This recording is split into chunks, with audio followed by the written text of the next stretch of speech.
Hey everybody, Kevin at Woodcraft here, and today I'm taking a look at the Alumilite Clear Slow Set Resin. This is a crystal clear urethane casting resin that you can use to make your own custom one-of-a-kind blanks.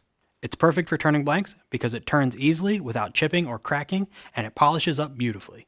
You want to mix this 1-to-1 by weight, so grab a scale. Once you start mixing, you've got a 12-minute open time, 2 to 4 hour demold time, and a full cure in 5 to 7 days. We recommend using a pressure pot for perfect bubble-free castings. It pairs perfectly with the Alumilite liquid dyes or powdered pigments, and you can use it to make 100% resin blanks or hybrid blanks. It works well in both the silicone molds and the UHMW molds.